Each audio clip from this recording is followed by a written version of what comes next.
Salut les sportifs et bienvenue dans cette nouvelle vidéo.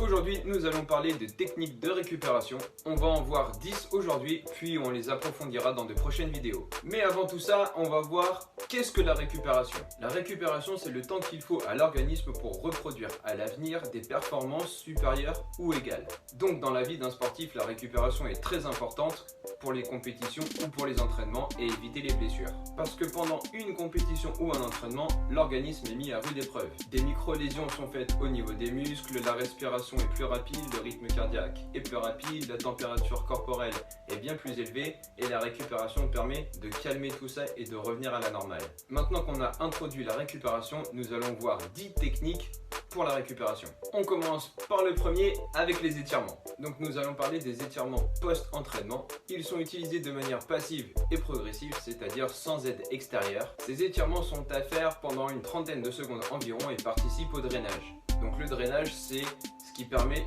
d'éliminer les toxines et les déchets métaboliques accumulés pendant l'entraînement. Les étirements servent aussi à détendre le muscle, donc à rééquilibrer les tensions musculaires. Ils ont un effet antalgique, c'est-à-dire antidouleur à court terme, mais leurs effets à long terme sont peu efficaces. 2. Les massages.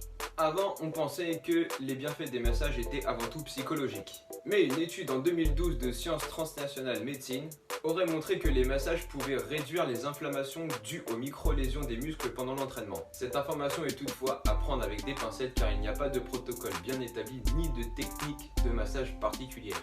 3. La récupération active. On l'appelle aussi le décrassage. C'est un effort long, continu et de faible intensité. Cette technique est très utilisée et très efficace lors de certaines situations.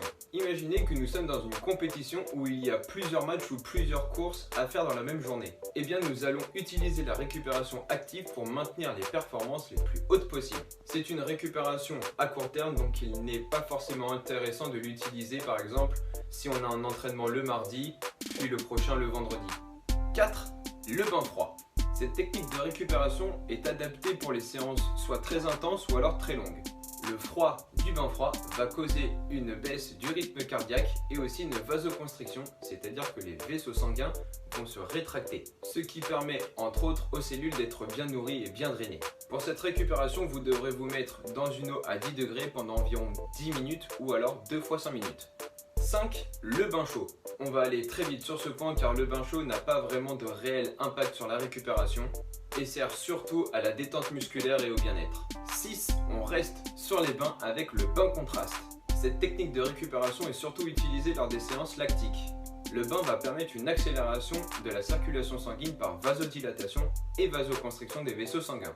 Donc je le rappelle, la vasodilatation c'est l'écartement des vaisseaux sanguins et la vasoconstriction c'est le rétrécissement des vaisseaux sanguins. Pour ce qui est de la mise en place, il vous faut 2 bains, un bain à 10 degrés, un bain à 42 degrés. Vous faites 1 minute dans le bain à 10 degrés, puis 2 minutes dans le bain à 42 degrés. Vous répéterez cet enchaînement 3-4 fois. 7. La cryothérapie à corps entier. Elle aurait un énorme impact sur la récupération. Ça diminue la perception de la fatigue et améliorerait le sommeil. Les chambres cryothérapiques sont divisées en 3 compartiments.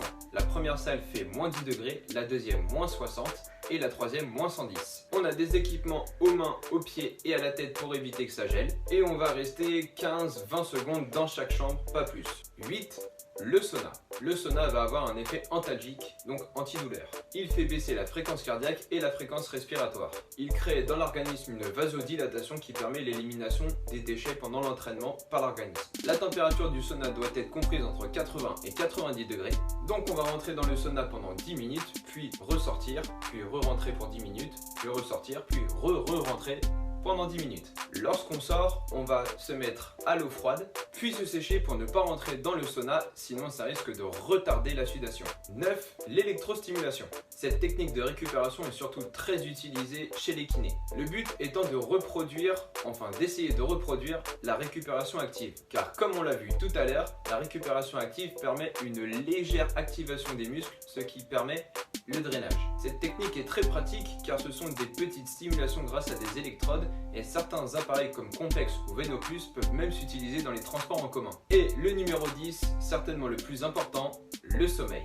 c'est la technique la plus naturelle et la plus efficace au monde, car le sommeil permet la sécrétion d'hormones, la régénération des cellules cérébrales, ainsi qu'une diminution de l'excitabilité. En gros, pendant votre sommeil, le corps va se mettre en mode reset et va réparer tout ce qui a été lésé par l'entraînement. On estime que pour un sommeil réparateur et une récupération totale, il faudrait avoir 8 heures de sommeil. Et selon le cycle naturel de l'homme et pour la sécrétion d'hormones, il est préférable de faire une nuit de 22 h jusqu'à 7 h du matin. Et voilà, cette vidéo sur les 10 techniques de récupération est maintenant terminée. Si tu as d'autres techniques de récupération à nous faire partager, n'hésite pas à les mettre en commentaire. À savoir que je vais faire des vidéos sur toutes ces techniques de récupération. Je vais aussi tester les bains froids, les bains chauds, la cryothérapie, etc. Donc si cette vidéo t'a plu, n'hésite pas à mettre un pouce bleu, n'hésite pas à t'abonner et je te dis à la prochaine.